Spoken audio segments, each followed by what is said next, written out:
tunay na mapagkakatiwalaan. Yan ang Tatak RMN. 65 radio stations nationwide. Mahigit 2,000 radio anchors, commentators, reporters at correspondents nationwide. Hatid naming mga balitang tatak, RMN. Balitang pinagkakatiwalaan, mapapakinggan saan mang sulok ng bansa, Luzon, Visayas at Mindanao. Mula sa Radio Mindanao Network. Ang totoong Nationwide Network. Number 1. Ito ang DYKR 1161 sa Kalibo. Basta balita at serbisyo publiko. Tatak RMN.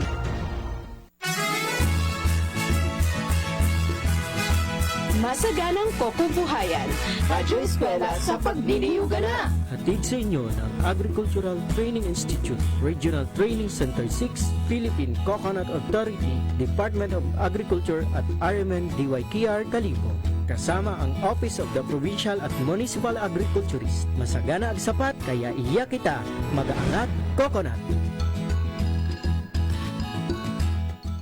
Miyad-ayad nga otro adlaw sa aton nga mga tagpagamati, Domingo man nga adlaw sa buwan it September pila nga balis-balison ga kanyon kita naga-bonus.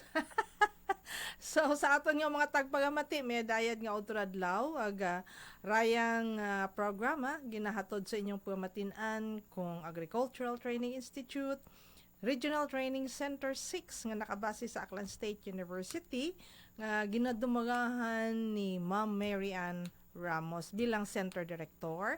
And of course, sa pagbuligan man, no, it is kasari-saring ahensya at gobyerno, gabigid yung Philippine Coconut Authority. Ayan. So sa aton nga mga tagpagamati, pahaumagon ninyo rin inyong mga ballpen ag papel. Kaabo karara aton nga mga ihibago nga nakapahaom para kinyo. Ara aton nga rang talakayan hay inyo ra nga mapuslan, no? Bangod nga ni nga daya nga technology. Ayan, daya nga technology hay makaron hay raya ro ginakagangkagan. Raya ra aton nga ihatod kinyo sa makaron nga panyempo, no? Kabay pang inyo kami nga ibahan sa sugod isang oras nga pagpagayag sa kahanginan halin alas 12 rong otro adlaw hasta alauna rong hapon. Sa makaron yani siguro ri iba nag-ilabas suot mag-enjoy ang kamo sa inyo nga ilabas or sa makaron siguro iba nagagapagang no gagisa-gisa pang siguro ron at sibuyas ag bawang. So may kamo no sa ibang nagailabas makaron may kamo nakailabas suot ako wa pat kami ni Rod gay bayag si Rod si Rod siguro nga rahay wa man da ka ilabas ka gun Rod ay nagalingo-lingo patas si Sir Rod aton nga co-pilot wa pat ako no kailabas ngani hay anayang ro nagailabas makaron hay enjoy sa inyo nga ilabas ag magpamati ang kamo no sa rondayang istasyon DYKR ag mabatian kita ag matanaw ayan sa Facebook page kong RMN DYKR. Ag sa aton pagid nga mga tagpagamati aton nga gina pahibago nga ro atong Agricultural Training Institute hay sa kaabo-abo nga mga aktibidades ro aton nga ginapatuman aba-aba atong mga trainings nga ginapatuman it makaron nga September nga ni ron hay anayang ro Agricultural Training Institute nga mga focal persons hay nagapagaganaw makaron niya ni hay si Sir Vic no Di Josep ag si Ma'am Kat Villorente imaw pagang nagapauli sa andang panimagay halin doon sa Mindanao. Si Ma'am Mary Ann makaron ga travel going to Sibalom. Ayan. Si Sir Rodel ga travel paagtot Negros. Kami man sa Pizza 6, maagtuman kami Batak sa Ilocos Norte. Ayan. So raaton nga anayang linyada kung Agricultural Training Institute nga opisina hay mat sa sako nga mayad. But anyways, aton ron nga gina-schedule, gina-manage naton atong time.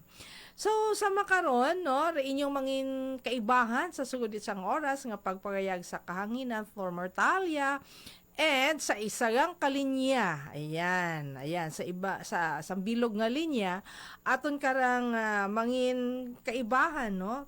Aton nga makahuntahan, ayan, sa Iloilo, ayan, Iloilo, pagita imawhalin, ayan, no? Raya ay paagi sa phone patch nato, no, ay yun yan wakita wakita problema sa teknolohiya. Kung bisan siin kita makaron nga lupalop it kalibutan, pwede gid naton nga maabot. Nga ni ron hay aton nga ihatod sa inyong pagamatin-an ro aton makaron nga speaker imaw ra hay Agriculturist 2 it aton nga DA Regional Field Office 6 imauray eksperto ra kasi pilagot ang dag-on nga anayang roaton nga ra nga teknolohiya sa kakao, sa kape ay anagot arang memorize bisan patugugon mo pangani mo kara imo dayng pukawon it golpe ag pangutan-on una agagiro sabat. Okay, so raaton makaron nga resource person agraya ay paagi sa phone patch, ayan, no?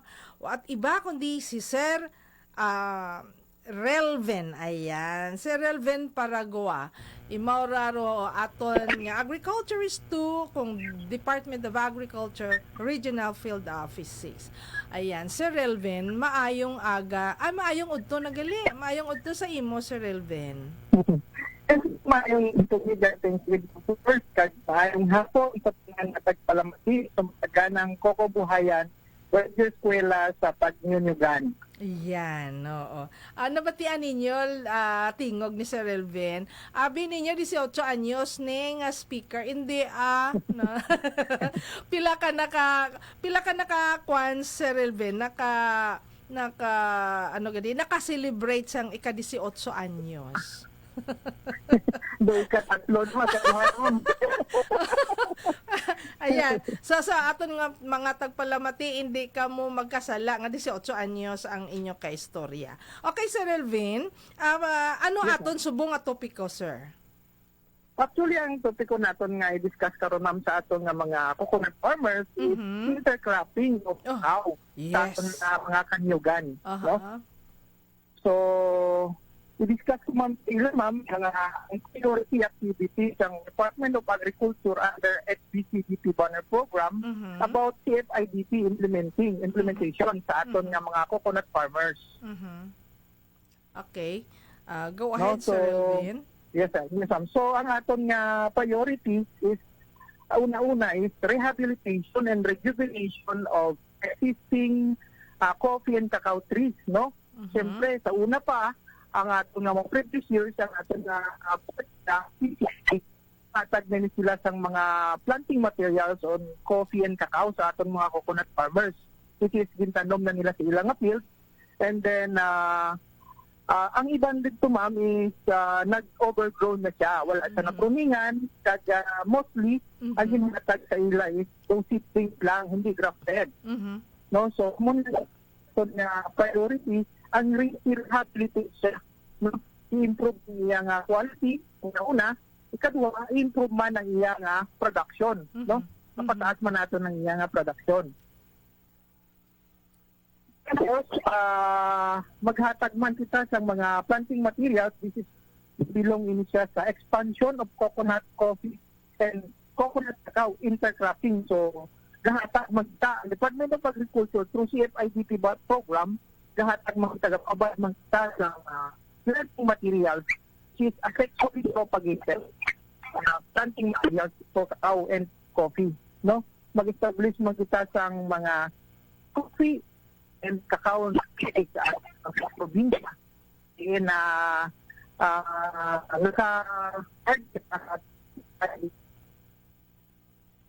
so, nakamang ang aton na FBCDP on CFIDP. Okay, go ahead, Sir Elvin. Yes, ma'am. So, let's go now to our production technology, no? So, balaan man natin, ma'am, isa sa pinaka priority crop ng Department of Agriculture is ang cacao, no? So, right now, we are producing already our very own chocolate, no? Region 6, which is damo na sa unang mga tablia processes lang, subong nag-elevate yung chocolate making na, no? So may mga consultant na sila in-hire, nag-attend sila sa mga training. So very medyo advanced na kita in terms of making chocolate. But before kita magkatso dira sa chocolate, let's start first ang very basic, no? So how to plant cacao intercrop with coconut, no? So we know na ang aton nga mga recipient for this CFIDP is coconut farmers give, no? So ang aton nga mga coconut farmers makabil sila, no, sang planting materials, which is ang technology is i-provide naton sa ila. And ang pagtanom paano i-alaga si kape kag si cacao. Now for this afternoon, we will focus sa cacao. So, intercropping cacao and coconut, una ma'am, is they need to analyze situational analysis sa ilang farm. No? Ang planting distance nila na existing subong nga ara sa ilang farm, like planting distance sa coconut. So, ang pinakakuan sa coconut, ma'am is 10 by 10, 9 by 9 meters ang iyang planting distance. Kung 10 by 10, maka-accommodate siya sa isa ka hektarya sang 100 lang ka Puno. coconut trees. No?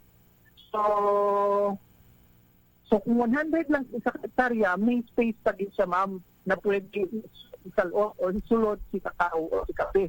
Yes. So, dili kita makuha, ma'am, sa intercropping, no? So, kung mag-layout ang mga aton mga farmers on kung ara na existing ang ilang coconut, so i-take lang nila 2.5 meters away from coconut ang cacao. So kung 10 by 10 ina, ma'am, makuha lang 2.5 mo sa pinaka naman is 0.5 ang magiging, ma'am, is around 5 meters, no? So dira siya pwede siya mag 2 rows dira sa cacao in between sa kanya iyangan mo.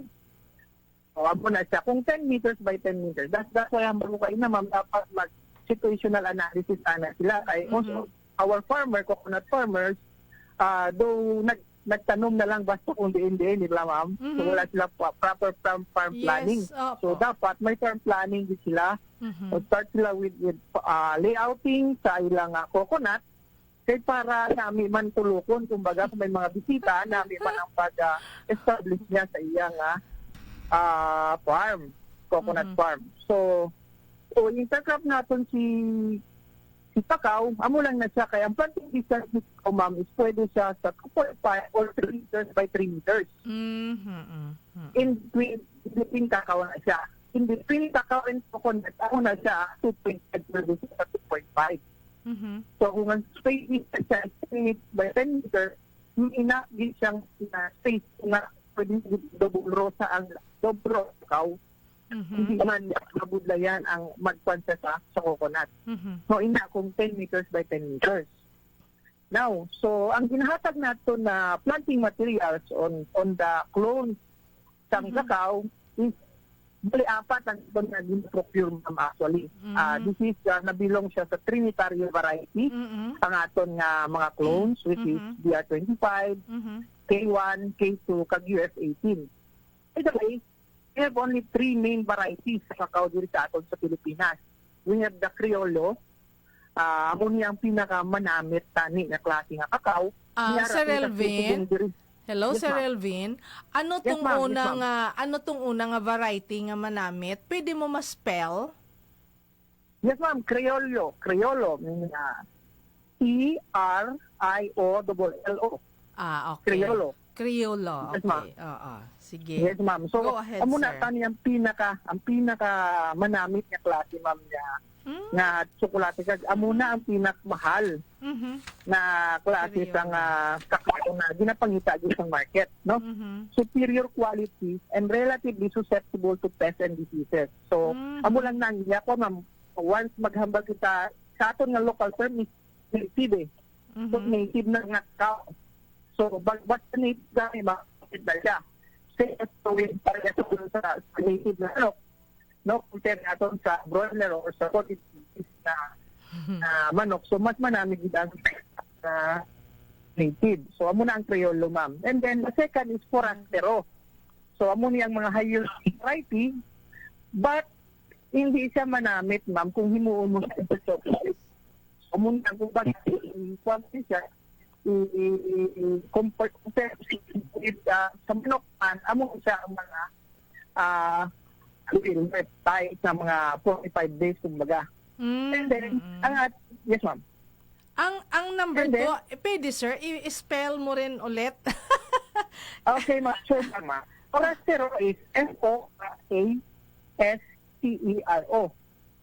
Forastero. Corestero. Forastero. Okay. Forastero, yes ma'am. And then, since si cacao ma'am is cross-pollinated siya, so ging-cross si Criollo kag Forastero. Amo na nagwa ma'am ang Trinitario. Trinitario is a hybrid between Criollo and Forastero. So combination of Criollo and Forastero. Which is ang mga NC approved diri sa Pilipinas na bilong sa Trinitario variety. So, Trinitario is Trinitario. Trinitario. CR. Also, ang certified US18, K1 and K2 still to this variety, no? Ang Trinitario variety. That's why we call them as clones. No, ang aton nga mga NSIC approved clones. Aklan ma'am, dira ako actually dakolekta ako mga white beans na ini ng mga kakao. Sa mga farm, sa mga farmer, ginalantaw ko ang kalit ng ilang produce. So, dira man sa aklan nakakuha ko dira sa white beans. Yung white beans git nga kakao. No? Ang aton nga tinatawag nila nga Criollo. Kaya ma-distinguish lang nato yung Criollo, ma'am, kung i-harvest nato ng right pod, tapos kuhaon nato ng iyang bean sa sulod, i-slice nato into half, lantaw nato ng color sa iyang bean sa sulod. Ang iyang bean sa sulod, mostly, ma'am, ang beans nga pwede nato makita lang is from dark violet to light violet. Amo mga regular kita always sa cacao. But this Criollo, white beans in sa tanan. Ang pag-slice mo sa iya, aside sa mucilage niya, pag-slice mo pag itang sulod niya, puti na siya, ma'am. Wala din sang halo ng iban. So muna ma-distinguish natin siya kung Criollo sa or other variety, sa muna nga color. No, white lang din lang yung bean. White color sa beans niya. Sir Elvin, Yes, di ma'am. paano, Sir Elvin, kung i-process na siya, ang iyang chocolate, white? Actually, ma'am, ang bisan ano nga klase nga kakao, ma'am, pwede mag-agapon ng white chocolate. This is, ang white chocolate, ma'am, na nagawa na sa mga sa butterfat natin niya, cacao. So amo na ang pinakamahal nga klase nga chocolate, ang white, which is ang butterfat nga ginatawag. So biskan ma'am ordinaryo nga cacao, makakuha kita dira sang white chocolate. Okay. But ining Criollo ma'am, in terms of making it into fine flavored chocolate, mas kwan siya ma'am, mas manamit siya kag ginapangita sang manog himugit sang nga tsokolate.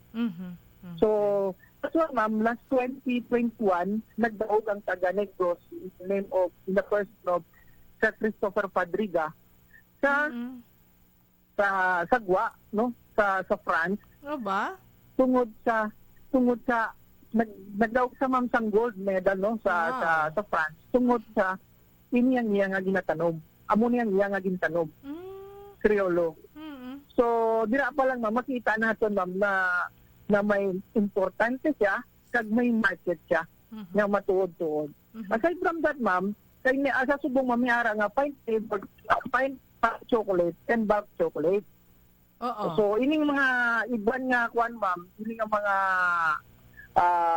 let's say mga hybrid kuan, pwede gid nato na ipasulod sa bulk chocolate. No? So sa mga amo ni ma'am, so damo gid siya sa mga proseso nga ginakuan. As long as ang aton nga kuan is basic lang anay, we must produce good quality cacao beans lang anay ma'am. Afterwards mag-elevate lang na mga aton nga mga farmers.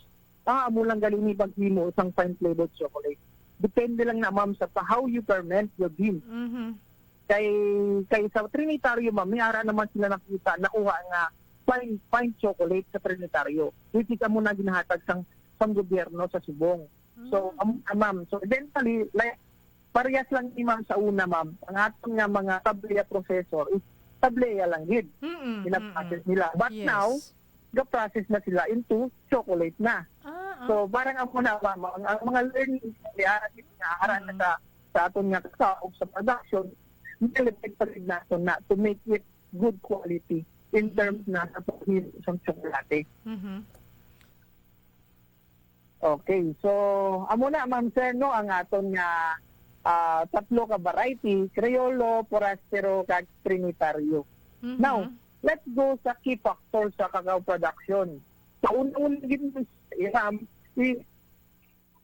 environment, no, kundi ni tanom ni farmer ang cacao. Since certified pini, so dapat gid coconut niya main, no? Ang niya nga kuan is coconut seed, tabo i-introduce na si cacao. So environment dapat coconut based ang farm, no? So environment tapos genetics. Ini genetics. So amo na ni mama ginahatag sa Department of Agriculture ang mga NSIC approved clones, no? Farm management depende sa aton nga kaniya sang aton nga farm in terms of manpower and pests and diseases. Actually, conduct man kita training most of the time sa aton nga mga cacao farmers para makuha natin ining pests and diseases. And lastly is ang post-harvest processing. So sa post-harvest processing, ma'am, so base ang iban nga mga pagpalamati naton, farmers naton nga ay pa nakabati sa fermentation. Ang usual ma'am na ginhimo sa cacao is ang atong mga old-fashioned na paghimo sang tableya is after natin pag-harvest sa fried pan, it's either na hugasan natin pag-break natin, it's either na hugasan or ibulad lang dayon. Munang practice dito which is mali gali. Ang dapat gali, after mo pag-harvest, ibutang mo anay sa isa ka fermentation box. At least 5 to 6 days. No? So, Ferment it up. Sir Elvin, kundi nabuka ko na nabuka na naton ang bunga sang kakao. Kundi ginkuha Yes, na ma'am. naton ang iyang beans. Beans. Oo. Yes, ma'am. Hindi na naton siya paghugasan, direkta lang naton sa bulutangan kag ipa-ferment for 7 Yes, days. ma'am. Amo na ang gid na ma'am ang one day ang atong nga naandan ma'am na pagkuan sa cacao. Oo. Either na ipakao naton, ipasuksok naton sa mga kabataan. Yes, amo na amon sa dong practice, supsupon anay kag ibulad. Yes, ma'am. Oo, ginabulad Yes, ma'am, dayon. tapos bulan, kay medyo nabudlayan sila. Ang ilang rason, kung matay kung arapang sila. That's why mo na ang ginakuha nila, ginahugasan o ginapasuksok sa mga bata. Yes. Kung mo gali, ma'am, sang chocolate, hindi gali na advisable nga mo na. Dapat gali, utang mo sa fermentation box or simple nga box lang gid, ma'am, para mag-create lang siya sang heat. Kaya ang cacao is, all we know, ang cacao is no dormancy period. Even ara pa siya sa sulod sa pot, ara pa siya sa bunga, kung ma-reach niya ang 80 to 90% ripeness, magtutubo na siya, matubo siya. No? So wala siya sang dormancy. Same with jackfruit. Ang aton nga lang ka, makita mo, ma'am, ara pa sa puno, pero gagwa ng iya nga roots. Gatubo na siya.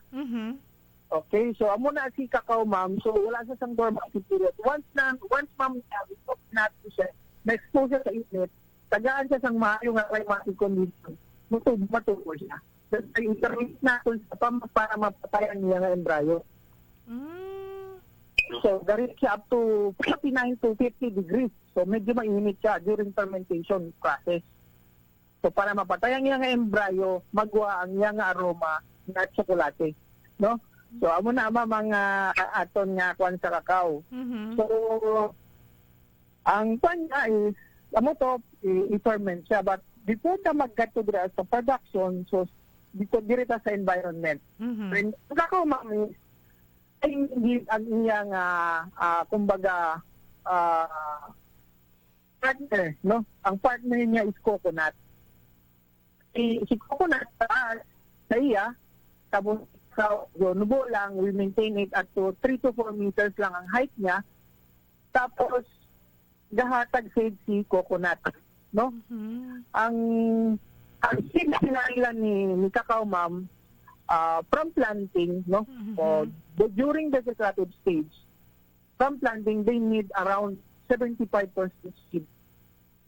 So, timing gid si coconut, ma'am, nga ara na da, makuan na doon sa iya. So, gamay na lang nga seed nga na yung lukay ng coconut, ibutan na doon sa init. No? Dapat niya sang second year, ma'am, cacao is 50% seed, 50% sun. So, medyo nagkuhan na siya. Kaya siyempre, ma'am, at that age, start na siya pamulak. So, bulan na ang tanan na puno, need sa sunlight, no? Para sa iya nga pag-process, iya nga bunga. Now, on the third year, ma'am, it be around 30% to 50% ang imong natanom na cacao is flowering stage or fruit-bearing na siya. So, they need 75% sun, 25% shade. So, timing gid ma'am ang coconut, no? Timing gid ang coconut sa amuni nga setup kay si coconut gahatag gid ng seed nga gamay na lang para sa iya nga needs sa ni cacao. So, amo na siya. So, from up to kung saan man mapatay ang aton nga cacao, ang ginang gusto niya is 75% sun, 25% seed. So, di na natin makita ang optimum nga pagbunga. And then, all the way, gakandak magita sang pruning. Ginakuha nato ng tanan nga mga unproductive branches. Which is, halos sa tanan siya ng mga fruit trees, need manggid naton siya i-prune. No? Ikapon naton siya para ang mabilin ang mga productive branches lang good. No? So amo na siya ma'am ang kwan. So from first year vegetative stage 75% sun, shade, tapos 50, tapos 75-25 na lang. No? Amo na siya ma'am. Ito naman ma'am sa soil requirements ng cacao, at least aggregated clay loam or sandy loam, amo niya ang gusto niya. Tapos with a deep soil about 150 centimeters or 1.5 meters, no? Ang iyang kwan ba? Ang ban ng area kita ko, ma'am, may mga bato-bato pagani, but that drives out. No? Like dingle, medyo bato-bato ng dingle, but kakao yung dingle is maayo gid ang production. Maayo. Yes. So depende gid ma'am how our farmer nga i-take care ang aton nga kakao tree, no? With a pH of 5.5 to 7.5, meaning neutral siya ma'am, nga kuan ang kinahanglan niya. And rich in organic matter, no? Tapos altitude naman ma'am, si kakao makatry from 10 meters up to 1,000 meters above sea level. No, so ibig hindi lang sabihin, din, ma'am. Yes, ibig ma'am. sabihin, Sir Elvin, pwede sa bukid. Yes, ma'am. Yes, ma'am. Pwede gid, ma'am. Pwede sa bukid, pwede man sa ma'am sa lowland. So, mo lang ng advantage sa iya. Kaya sa lowland, ma'am, kung hindi lang gid natin na ma'am sa ipalapit kung may mga coastal areas kita, malapit gid sa kuan, coastal. So, hindi lang natin ma'am ipalapit gid sa aton nga kuan, kumbaga sa Sa coastal line. sa, na kuan, oo, sa Yes, sang ma'am, bye-bye. yes, ma'am, kay medyo hindi siya kuan ma'am sa salin, no? Sa line. So hindi siya magagasunog ang iya nga yung mga dahon. So medyo palayo lang natin siya. No, amo na siya sa kung medyo lapit kita sa dagat. No? So at best suited gid siya ang aton nga kakao ma'am is from 300 to 800 meters above sea level. Ang ginagin na itama ma'am, iya nga production ma'am is sa isang bean, maayo ang kuan is from 300 to 800 meters above sea level. So, humid climate, no, tropical forest. So, ang antike kag ang aklan ma'am is suitable gid for cacao. Actually, ang aklan na bilibid ako sa climatic conditions sa aklan, kaya ang mga fruit trees gatribe gid dira. So kung gatribe ang fruit tree sa isa ka area, gatribe man gid ang kakao. No, amo gid nang pinaka the best nga kuan dira ma'am, no. So ang aklan is kanami man gid sang ilang kuan, no.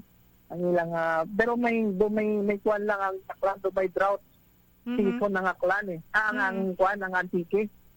Ang aklan do climatic condition is wet and very wet lang gid, so kanami gid sa fruit trees kag sa kakao. But for antike do may mga period dira kung mag summer time, magsigising ko ano ga green na ga brown man ang ilang kabukuran. Amo na nga i-take into consideration farmers kung go into kakao sila production, they i-secure gid nila anay ma'am ang water system sa ilang farm. Halos tanan man siguro ma'am nga nagakinahanglan gid ang tubig. Yes, so i-secure nila kung may source sila sang tubig.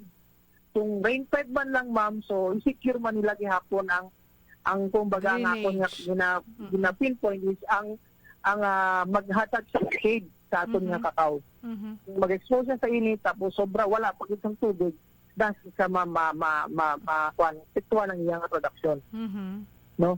Amo lang na siya ang iyang kuan. So to make it short, ma'am, type 4 climate or evenly, ang rainfall is evenly distributed throughout the year. So nami gid ma'am for aklan, no? Nami gid for aklan nga climatic condition. And then ang aton nga mga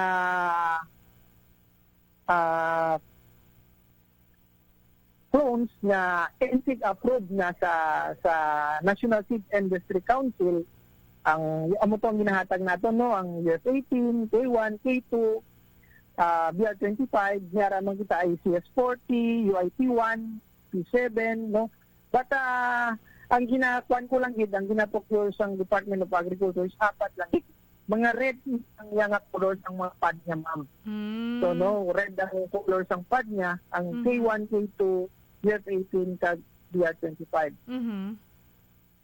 So ang BR25, ma'am, when you say pad index, number of seeds, number of beans makaproduce sang 1 kilogram of dried beans. No? So kung sa isa lang BR25, sir, isa lang Yes, ka-harvestan. Isa lang wala pagka-harvest. Ang ina nga actually hindi, ma'am. Si kakao, ma'am, is once nag-start sa bamunga, full year raw na siya mamamunga. Hindi, I mean, hindi sa seasonal. Seasonal kumbaga. Okay. So, kung mag-harvest kita, ma'am, hindi kita at one time lang mag-harvest. Let's say, every 3 days interval kita ga-harvest. Hindi, I mean, Kung sir. Hindi, I mean, Yes, sir, ma'am. ginhambal mo kaina nga pila to nga ni ka grams, 25, pila to ka kilos ang ma-harvest. 23 kabunga, ma'am, sa BR25, makaproduce ang 1 kilogram of dried beef. Okay. So, sa isa lang ina ka-harvestan or in a month, ganyan? Actually, ma'am, ang iya nga kwan sa kakao, ma'am, isang pattern diri sa ato ng isang kakao, ma'am. Do may lean month kag kwan siya, ma'am. Lean month kag peak period sa pagpamunga. Yes, okay. No? So, ang peak period niya, ma'am, start siya from October, November, December. Do tamo sa bunga, ay mo na nga time. Yes. Ang lean month niya naman is ari sa mga June, July, August.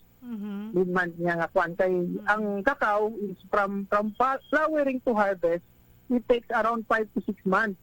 So meaning twice a year kita nga medyo damo. But in between sa mga months, ma'am, kung maayo nga ito nga pag-alaga, still may harvest man kita may makuha sa kada puno. Let's say, 2, 1, 3 sa isa ka puno, may aragin kita makita nga bunga. No? So, amo na siya mamangaton nga kon sa BR25, 23 pad, makaproduce sang 1 kilograms of dried beef. So, si BR25, pwede niya ihatag ang 150 sa bunga. Isa lang kapamunga. So, dira lang kita mag-quadrate, dira lang kita mag-play na ang target naton kay lain-lain nabi mamangkwan sa atong mga farmer. May ara, makakuha sila 3 kilograms of dried beans per tree. May ara, wala kabot. May ara 0.5 lang. May ara tag 2 kilograms. So, ang aton nga pinaka-target ni diri, ma'am, sa mga kakao farmers targeto naton ang 2 kilograms per tree per year na harvest. Isa na nakatuwig, 2 kilograms of dried beans. So, meaning, kung BR25, at least 40 pads lang ang tinanggal niya ipamunga sa isa katuwig, ay healthy farmer. Kumbaga, kaya kung sa isa ka hektarya at 3 meters by 3 meters, intercrop with coconut, around 500 to 600, ma'am, ang population dira. Let's say 500 lang ang population sa isa ka hektarya intercrop with coconut. Kung mag 2 kilograms per tree ang aton nga harvest, ang aton nga target, we have 1 ton per year nga harvest for cacao beans. So dako na yung minimum nga bulik at 140 to 160 local buying price right now diri sa Iloilo. Kung may 1 ton kita, that is around 140 to 160,000 man na income ni farmer aside sa iya nga coconut. So we have also one is ang nga pad index is 19.2, no? Makakuan so medyo dalag kuan yang iya nga beans. So 19.2 ang iya nga let's say 20 pads, 1 kilogram of dried beans. So ang K2, we have pad index na 25 pads, makaproduce ang 1 kilogram of dried beans, no? So sa UF18 we have 20 pad. So medyo dalag ko ani siya. 20 pad nga bunga, 20 ka bunga is makahatag na siya sang 1 kilogram of dried beans. And kaya git ihatag ni UF18 ang 180 pad per year. No? Ang unang iya nga kwan. So kaya niya git ihatag ang more than 2 kilograms per tree per year. Okay, so sa aton man nga mga kuan, ma'am, sir, ma'am, ang aton nga ginahatag sa Department of Agriculture, ang gina-encourage din naton na magtanong mga aton nga mga farmer ang grafted seed nga seedlings na, no? Nga ang significance sa grafted seedlings is siyempre short lang siya. Short gestating, kumbaga early fruiting siya, no? High yielding, pest resistant, kad dwarf lang siya, no? Wala na siya gataas compare sa halin sa seedlings. No, na seedlings is kung makita naton ang pag itanong naton nga seedlings hindi sa grafted, after 2 to 3 years, ang pagkapuno ang gintanom naton, gahi mo na sa 5, 4, or more than 5 na ka puno sa isa lang ka area, which is doon mo na magdugay mamunga. Kay tungod ang mga sprout na gina-produce ng tanaw, ito lang gakato ang mga nutrient kinahanglan niya. So, kita natin na siya, damo-damo ang saka puno na nagtanong natin, damo-damo na sa tanga na nagwa sa ginataw itong sprout. So, pero ang sprout niya lang, ma'am, magkulang siya sa nutrient, but hindi man siya mamunga sa damo. So, muna. So, dapat ikuan din natin na grafted siya, kag i-maintain natin kay siyempre ang grafted may sugpon siya. Bilos ang ginsugpunan, every now and then, kung itanong natin sa field, ma'am, may start na mag-direct sa original na stock niya. No? So, dapat i-monitor natin na. Which is muna ang problema sa aton ng mga farmer. Wala nila na monitor. Pag tanong nila sa field, ang original na gali ang nagtubo. No? Ang original na gali ang nagtubo nga stock. Tapos sabi nila pwede na tambok dahil sa kakao. So, gali, only to find out, balik original ang ilang sibling. So, dugay mangyapon sa mamunga. So, kaya gid patyo yung original nga stock ang gintapik naton nga maayo nga klase nga sayon. Kung baga, kung maayo nga klase nga clones, kaya niya gid na patyo. Siyempre, kay original siya. Gintapik lang naton. That's why, every time na may makita, kita nga nagtubo below sa ginsugpunan, dapat kuhaon gid naton na siya. Ako na siya nga but this apply sa tanan ay grafted tanan nga below sa ginsugpunan dapat kuhaon. So para mapabili nato ang iyang quality nga sayon nga ginsugpunan sa ating. Okay, so kung ginato nga paano dapat pag-gid grafted, much better gid nga coming from a reliable source na nursery. Amo gid na nga BPI accredited nursery, kay para pwede natin sa balikan afterwards nga let's say bakal kita sang BR25 tugali pagbunga so kanang sino nagbaligya siya na. That's why subong ma'am 100% na kami magbakal sang certified planting materials. So, meaning may tag na ginunatanan. So, coming from reliable na certified accredited nurseryman. Oo. Okay, so sa layouting naman, ang matuhambal ko kanina, in between cacao is 3 meters by 3 meters or 2.5 by 2.5, pwede siya. In between cacao. Between cacao and coconut, pwede ang 2.5 by 2.5. So, ibig sabihin, sir, halin sa niyog, paagto sa kakao, 2.5. 2.5. Opo. Yes, ma'am. Okay. From Tapos cacao to cacao, 3 meters. Okay? Sa aton nga Yes, mga tagpagamati, klaro ha, kung kamo nagatanom it kakao, tag inyo ba man nga rong ginapasilong, ginasinghan, no?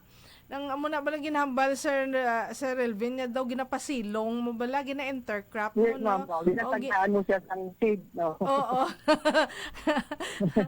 From niyog hasta sa kakao 2.5. 2.5. Oo. Yes, ma'am. Halin sa kakao pagkadtuman sa isa ka kakao 3. 3 ka metro. Yes, Sir ma'am. Elvin tama? Yes, ma'am. Okay. Yes, ma'am. Tama gid. Okay. Oo. So padayon Sir Elvin. Yes, ma'am. Sige, ma'am.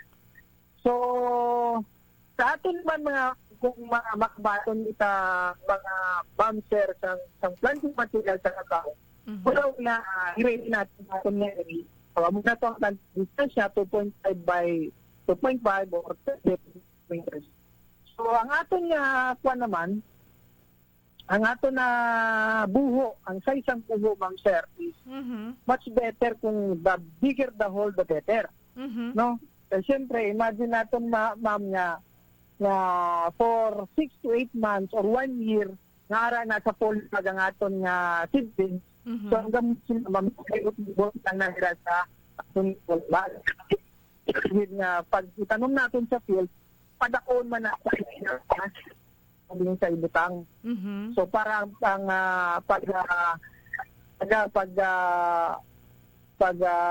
buwelo sa atong nga root is matasig ang yung sabling tayo na yung sa bago niya nga bagay kumbaga. No, so ako na siya ang advice ko gid Jeremy, discard klaseng nga crops, especially sa mga tropical fruits. Dakuon din nato ng iya nga buho. Kung isa-isa man lang kita magtanom, kumbaga muna na pinapatuloy nato mga farmers na isa-isa man lang kita magtanom. So, tagaan na natin sa isang ayo nga kung nga panimplay. Kaya it will bounce back naman sa atin afterwards kung mag-start sa pamunga. Mhm. Okay, so the bigger the hole, the better. So, ang size. Hindi, ma'am, ang standard is 40 by 40 by 50 centimeter. 50 by 40 by 50 centimeter. Ang kadakoon sa iyang buo is 40 by 40 tapos ang 60 ang iyang kadlumon. Mm. So, Oh, ibig but- sabihin na, sir, Yes, ma'am. ako din, nagakot-kot kita, bilog abi mana, no? Ang Yes, ma'am. iyang kadakoon sang kot-kot, pila to gani, Sir Relvin? 40 centimeters. Yes, ma'am. Okay. Kag kon ang kadalumon, ang dalom ha, sa ato nga mga Yes, ma'am. tagpagamati, gaint arugapad, raan ang kabahugon, it anang nga baba, kaysa sa kadagom it kotkot. So raanang kagaparon, it aton nga rong buho, hay 40 centimetros. Roanang kadagom, so kadagom tana na, is pilang sentimetros, Sir 60. Ben? 60, ma'am. Okay, 60. 60. So, ro kadagom sa isintaraan ng kagapad it ba nga ron nga atong kotkot hay 40. Okay. 40. Yes, ma'am. Okay. So, kung kuwan nila, ma'am, ang lata sang oil nga na, vegetable oil na kuwan, amo na, ma'am, pwede din na siya. Or Okay. kung kuwan din na, pwede man, ma'am, nga dunga ka lang sa isang pala nga spading kuwan na, so pwede mo ginawa, pwede na siya nga kuwan. Basta, sa ako, ma'am, the bigger the hole, the better. Okay. Kaya isa mami, aton ng mga farmer nga isa gasuho na dito. So, plan ito na supervise ang aton ng mga daubra.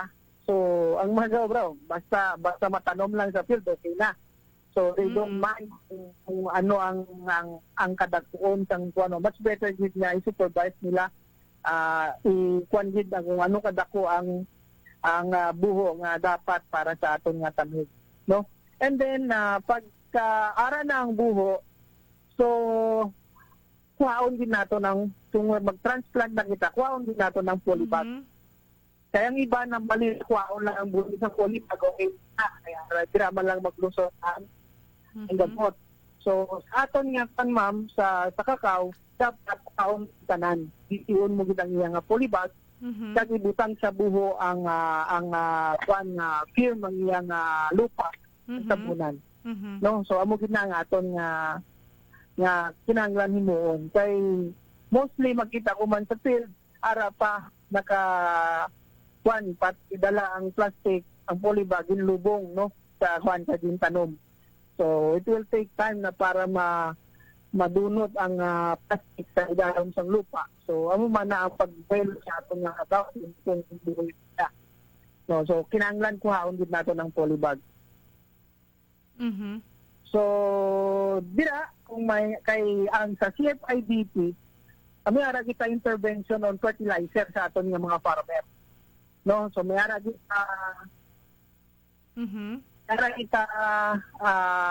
commercial fertilizer kagang organic fertilizer. So, kung magbutang man kita sang organic fertilizer, so at least 1 to 2 kilograms per hole sa kada puho sang organic fertilizer. And then, organic fertilizer man o commercial fertilizer, at least 50 grams of commercial fertilizer. Okay na siya.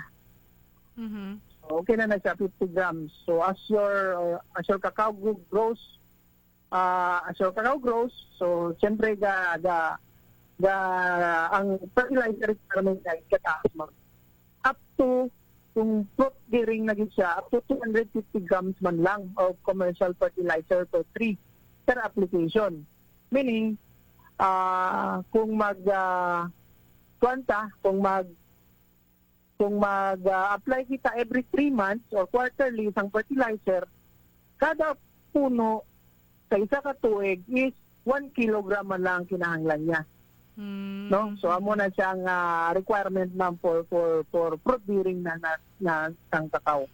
So anyway, ni ara man yung intervention ma'am, once ma-identify as recipient siya sang coffee and cacao planting materials, may kaakibat na siya nga fertilizer dayon, no, nga ihatag sa aton nga mga farmer. Okay. Sir Elvin, how about nga di magtanom ako sang seedlings nga ina sang cacao kag gagamit ako sang organic nan. Yes, ma'am. Pila ka kilo ang pwede ko Kung organic ma'am, sky's the limit. Kumbaga, kung may available siya nga damo nga organic fertilizer, so pwede niya kung kaya niya ibutang every puno 3 kilograms or more the better. Kaya iya man naghapon nga tanom ang makuandag man sa overdose ang aton organic. Okay. So kung kaya pa nila mamihatag mo na nga kadamo much better. Pero ang katon kung baklo nila ang organic fertilizer, so 1 to 2 kilograms lang ang aton nga ginbutang nga requirement. But kung may ara available si farmer nga gaproduce sa sang vermicast, the much mas maayo gid nga padamuon niya iyang organic fertilizer. Okay. Sige. Go ahead, Okay, Sir Elvin. so after naton matanom na sa field, so kung expose is init, dapat butangan gid natin sa mamsang kumbaga shade or lukay. West direction man lang na siya para ma-cover lang ang may exposed gid sa kay bala naton once i-outfield naton siya isa wala pa na acclimatize, so may tendency ma-shock siya no sa bagong environment nga arada. That's why ang aton nga kwanira is pag makuha na ni farmer kung di ng drop-off points ang planting materials, ibutang niya na sa iya nga area nga medyo shady nga area for around 2 weeks na acclimatization sa area niya. And then while gina-acclimatize ang iya nga cacao seedling, just naman sa buho. No, ready naman ang iya nga bubaka. Pag abot direct na lang transplant sa dome sa field, no? After that, butangan nila sang lukay nga east-west man ng direction ma'am para hindi lang gid ma-expose ang aton nga cacao init. Actually, ang aton nga coconut front nga ang lukay, baka stay man siya for 1 to 2 months na hindi siya maguba dayon. So, in that time, medyo naka-acclimatize na, kumbaga, na-adapt na ni planting materials ang environment. Kumbaga, mas better na kung magsisige pa ang ulan, magtanom, no? Para less stress gid, magamas stress ang aton nga tanom. Okay, so siyempre, after that, balik-balikan man ito ng aton nga gintanom ng cacao. Kung hindi man siya plant forget, no? Every now and then, check natin na gid ang strength ng aton nga tanom. Kung develop pa ang cacao, after natin pagtanong in 2 weeks time, makita mo na dayon kung resistant na siya. Kumbaga ma'am, sprout na nadayon siya, gawa na dayon ang iyang bago nga leaves. No? So, meaning, na ang paghatag mo sa iya, ang pag-alaga mo sa iya, kumbaga, nami ang climatic condition sa area, kaga naka-response na sa dayon. Kung nag-stagnant siya, yung growth, meaning may problema.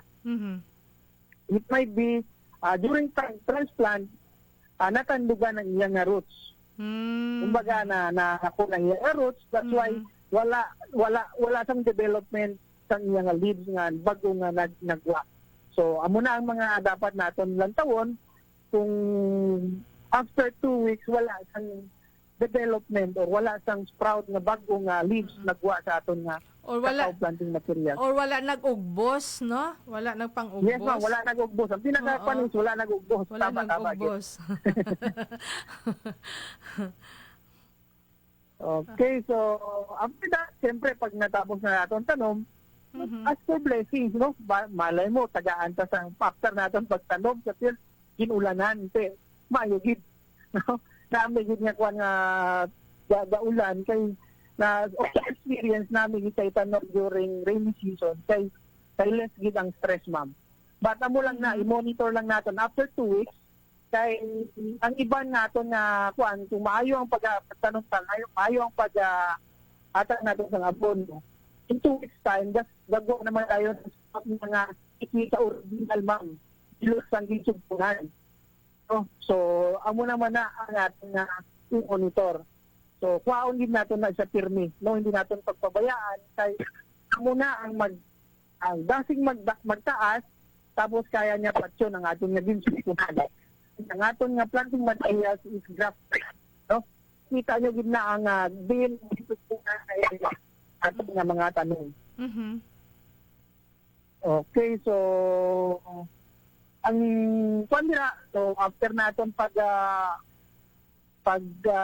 tanom, so magkuan kita sa cultural management, around weeding, no? Magkuan kita chupon removal, no, amo na yang chupon, ma'am, ginatawag nga sprout, ang bilos ang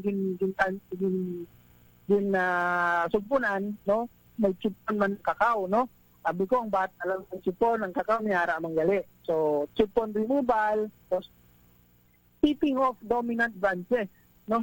So, may aragid na, ma'am, ang grafted na may aragid na, ma'am, sa mga sangan niya, ang gauna-una gid tubo, kumbaga, dominante gid siya. Yes. So, i-prune natin siya. I-same natin ang height sa ibang nga mga sanga para equal ang pagkaon nila sang nutrient. Kumbaga. So, ang una nga, dominant branches nga na, makima na siya, but kung may ara siya, let's say, 3 pa sanga, isa diraga, una-una din, so, i-cut mo siya para magtupong sila sang other nga sanga. Amo na niya nga pinaka-kwan, ma'am. No, and then mulching, no? Ang aton mga hagbas ng mga hilamon, pwede din natin ibutang aton nga puno. Medyo palayo-layo na kung sobra ka fresh, kaya gaan pa na siya ang decomposition. Baka basi kung itumpok natin sa puno niya, while undergo decomposition ng aton nga mga weeds, so basi maapektuhan ng aton nga kakao. So medyo palayo-layoon lang natin sa gamay, no? Hindi gid touch sa puno sa atong kakao. Okay, so tapos kung sobrang hindi makuha ang mga hingamo, so wala gid kami ga-advise na mag-spray sang herbicide, no? Ang amon lang gid kuan kung nakatanom kita sang kakao, kapiman, kag hindi gid makontrol ang weed, i-round weeding lang natin siya, kada puno lang, not necessarily tanan nga area limpyuhon, no? Kung hindi gid kaya sa aton nga budget, kasi hindi kaya sa aton nga manpower, tulis yung aton farm, round weeding na lang. Every puno, 1 meter diameter. So, para makuha lang nga, after 1 month from planting sa aton nga kakao, mga 3 weeks pa lang to 1 month, para na ma'am, una-una na ang mga shrub, mga weed na kuan. So, ang galatay na lang ang mga weeds na. So, mauna pa na sila magtambo kay siyempre, aton sa kilometer ang aton nga area, ang aton nga puno.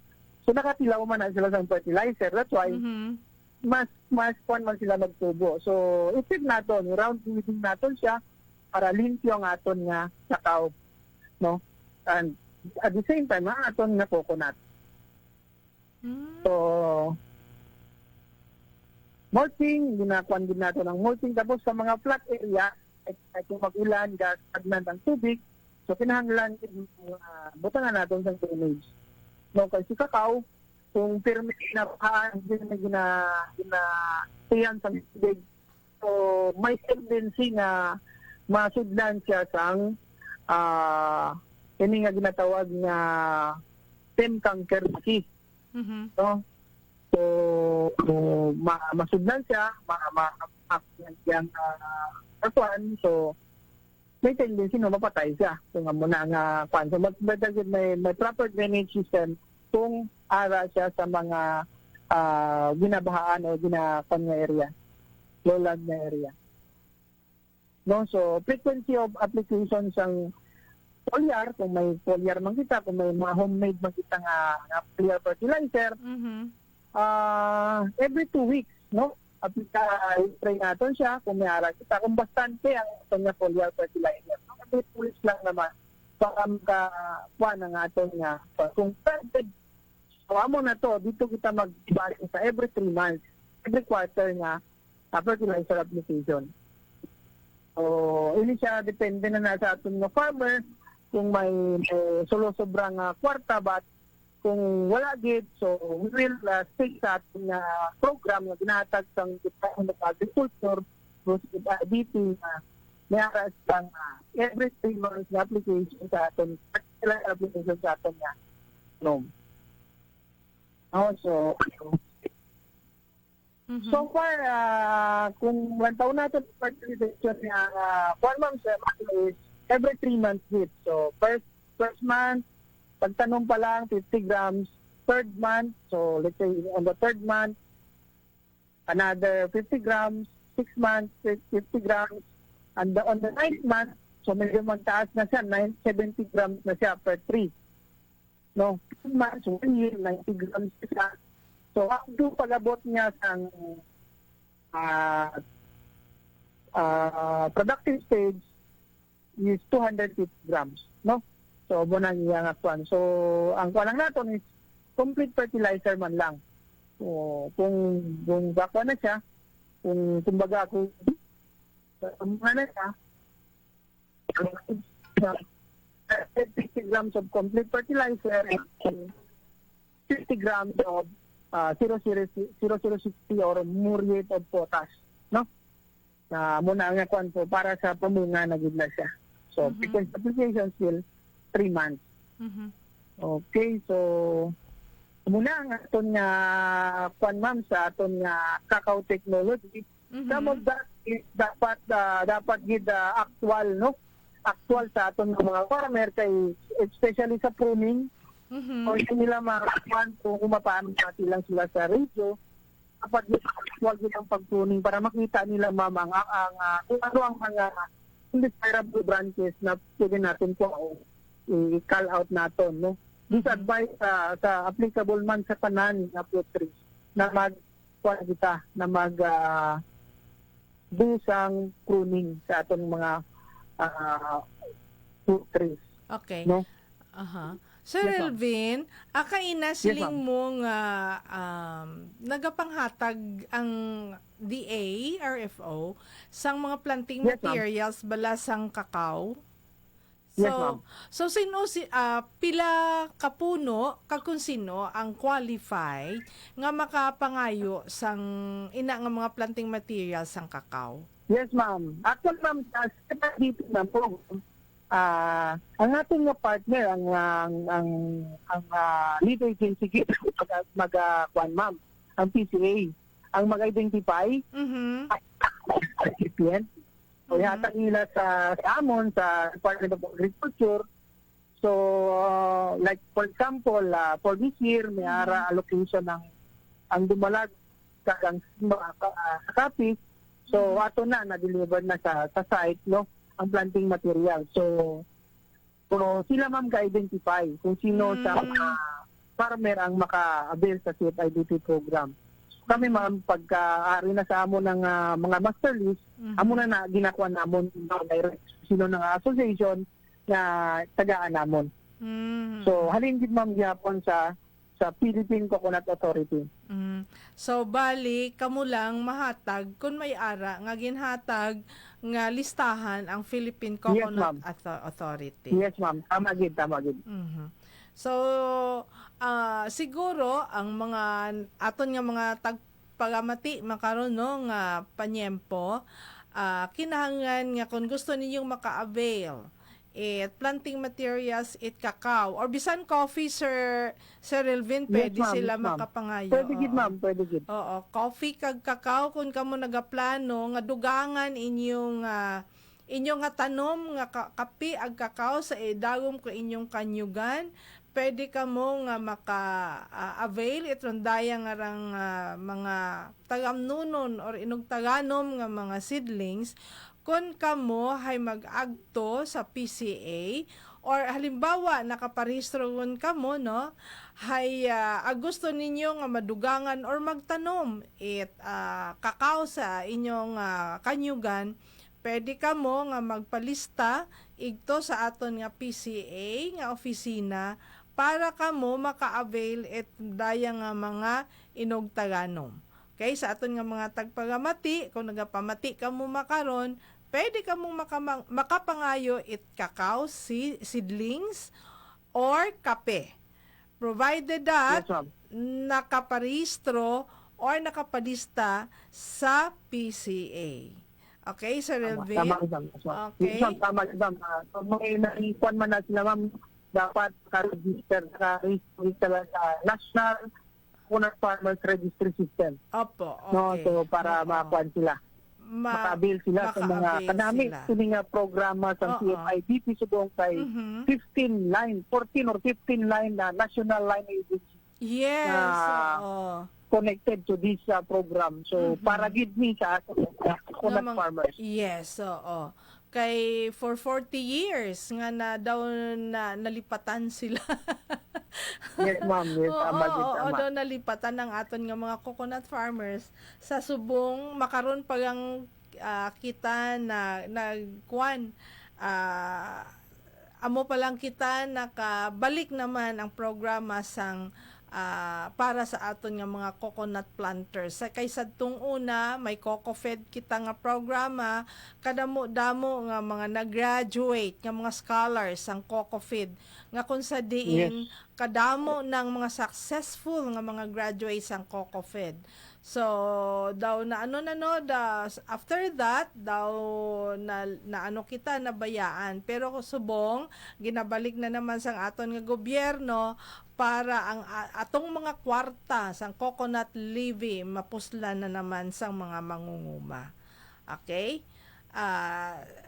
Sir Elvin, der lang kita magatapos, no? Sa imo, Yes, Sir ma'am. Yes, Elvin, sang imo mga ganina pagumbay-gumban, Sir Elvin, sa aton mga tagpalamati. Yes, madamo gid nga salamat sa mga tagpalamati ka mga coconut farmers dira sa Aklan kag Antique. So kung may mga queries kita, just pwede man nga kita magtagpo sa aton nga mga respective municipal agriculture's office, no, about sa CFIDP, or kung nakadto man kita sa city, no, so don't hesitate to visit our office, no, sa Parola or sa West Yard, and inquire about programs na ginhatag sa Department of Agriculture, no. And then pwede man kita reach sa aton nga Facebook account, no, Relvin Paragua. No, sa anytime pwede din nato natagaan sa mga technical assistance sa aton nga mga farmer. Nagakinahanglan gid sa aton nga bulig, ma'am. So, yan, no? Datoro limog ni Sir Elvin atong Agriculturist 2 kung Department of Agriculture Regional Field Office. Salamat gid Sir Elvin sa imo nga tiyempo nga gintaon nimo sa aton nga programang Eskwelahan sa Kahanginan or SOA Masaganang Kukubuhayan. Sa aton nga mga tagpagamati, di katugamang kita magatapos sa aton nga pagpagayag sa kahanginan sa rondayang School on Air Masaganang Kukubuhayan. Aton nyo man kamo nga ginaimbita sa madason nyo man nga Domingo, no, inyo man kami nga ibhan sa sugod isang oras nga pagpagayag sa kahanginan, raya rin yung nangin kaibahan Flor Mortalia, nag-aywan kinyot mayad ayad nga hapon, agkabay pang rupag hidait, magaguntad kada isa nga katon. At yan ang masaganang Kukubuhayan, School on the Air on Coconut Production and Processing. Live sa inyong Radyo Eskwela. Ang programang ito ay handog sa inyo ng Department of Agriculture at Agricultural Training Institute.